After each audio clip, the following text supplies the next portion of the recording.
Bom dia, turma.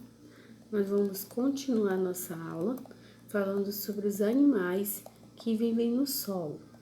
Estamos no capítulo 5 e a nossa aula é a aula 8. Bom, muitas criaturas habitam o solo úmido, principalmente o solo das florestas tropicais, pois ela oferece condições que vão fazer com que aquilo seja um ambiente adequado para eles. A umidade, a baixa luminosidade e a temperatura elevada vão contribuir para que exista uma grande variedade de vida naquele local.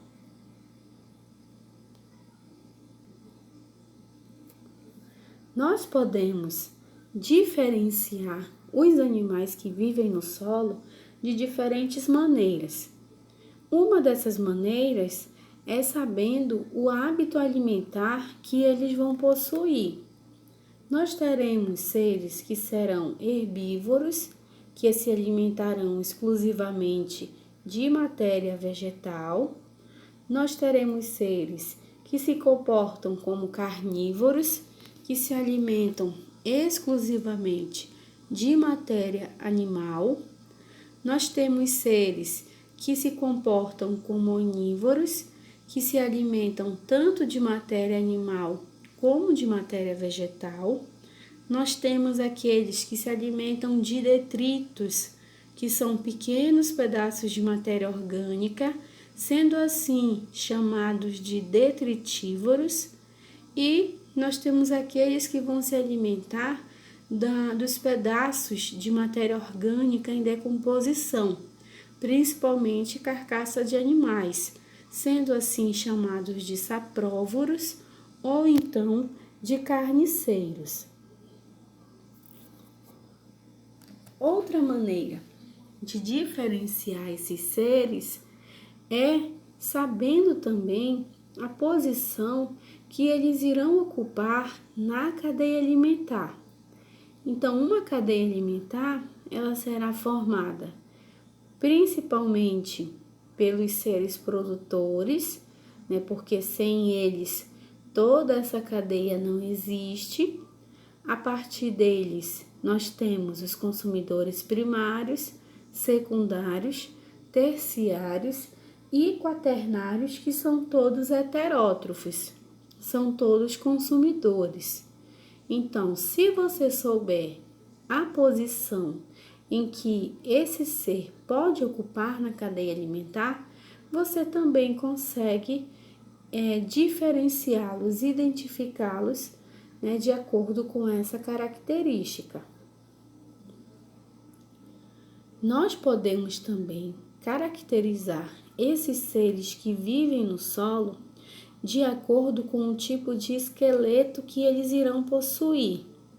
Então, de acordo com a presença ou não desse esqueleto, esses animais são classificados em invertebrados, que são aqueles que não vão possuir a coluna vertebral como eixo de sustentação, mas eles possuem um esqueleto externo chamado de exoesqueleto, que é rico em uma substância rígida chamada de quitina.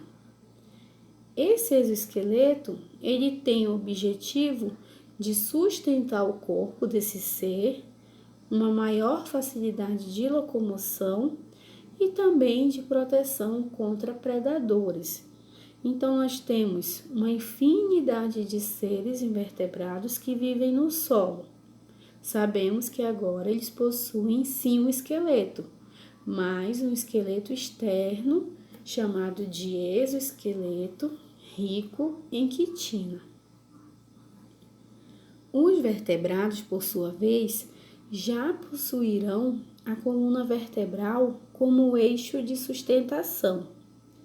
Nesse caso, eles sim terão um esqueleto interno, chamado de endoesqueleto, rico em uma substância também rígida, chamada de cálcio. Essa substância vai fazer parte da formação dos ossos, da coluna vertebral e do esqueleto em si. Esse esqueleto, essa estrutura, ela ajuda a proteger os órgãos vitais, como por exemplo coração e pulmão, e permite com que esses animais eles sejam maiores comparados aos invertebrados. Além disso, nós temos também o processo da decomposição. Então, a decomposição ela é uma parte importante para o solo, porque é a partir dela que os nutrientes são devolvidos para o solo para serem absorvidos por novas plantas. O processo da decomposição é realizado por fungos e bactérias.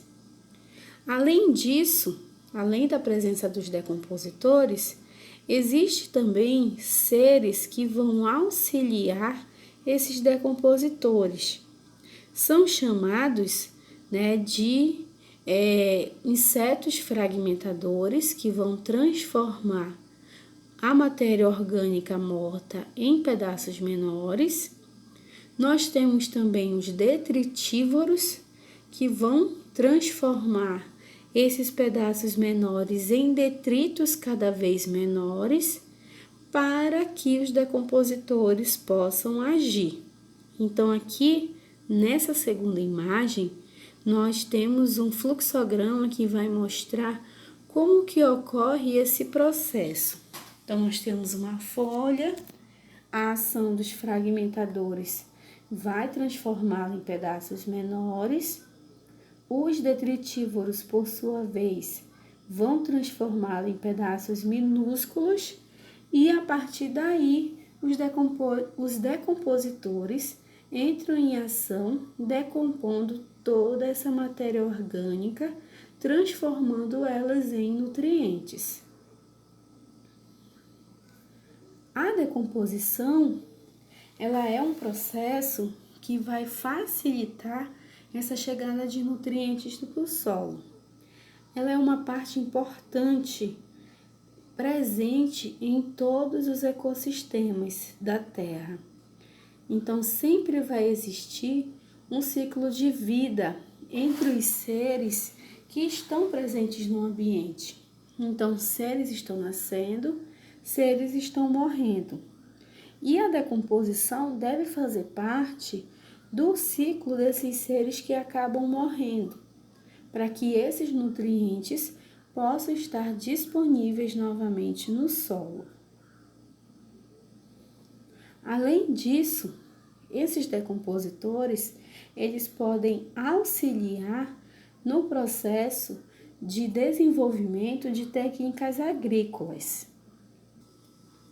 Aqui nós temos uma técnica agrícola muito utilizada, chamada de compostagem, que o nomezinho até sumiu daí.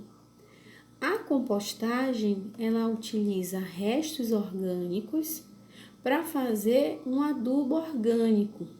Esse adubo vai ajudar a devolver, com a ajuda dos decompositores, a fertilidade que aquele solo vai precisar.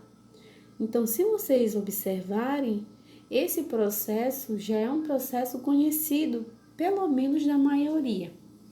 Quem de vocês já deve ter visto a mãe colocando casca de ovo, casca de vegetais nas plantas? Então, esse é um processo chamado de compostagem. Nesse caso, no caso da técnica agrícola compostagem, são utilizadas estruturas chamadas de composteiras, como você pode ver nessa primeira imagem. A composteira é um grande recipiente que vai abrigar todo esse material orgânico e, com a ajuda dos decompositores, dos fragmentadores e dos detritívoros, esses pedaços de matéria orgânica vão se transformar em nutrientes. e esses nutrientes serão devolvidos para o solo. A receita para produzir o adubo precisa principalmente de 2 ingredientes, um material verde e um material marrom.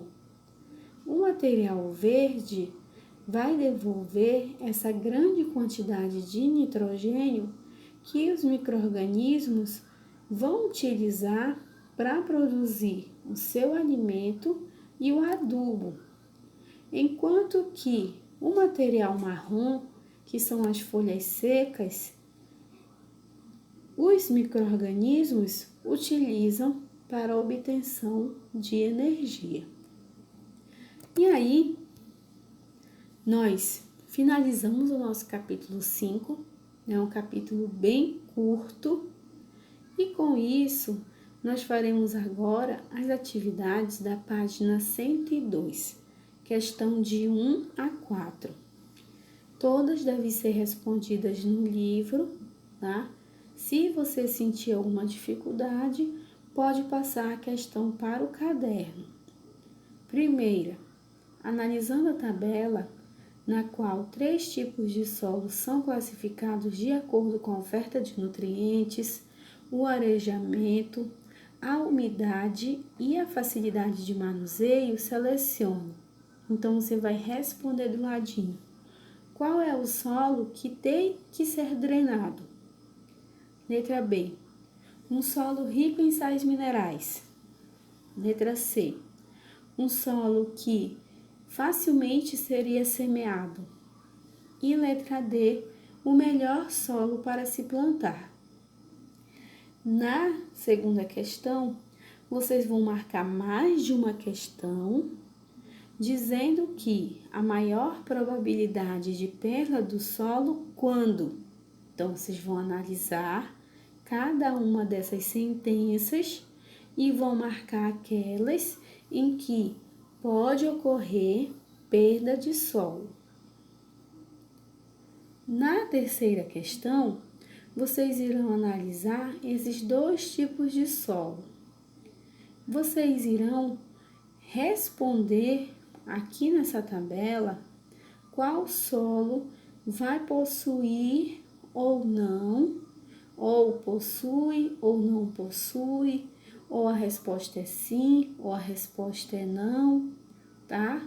Ou tem presença ou não tem presença. Então, vocês vão responder de acordo com o tipo de sentença que ele está pedindo. Por exemplo, nós temos o solo A e o solo B. Com relação à cobertura vegetal, o solo A ele tem muita cobertura vegetal, enquanto que o solo B tem pouca. E assim você vai respondendo sucessivamente.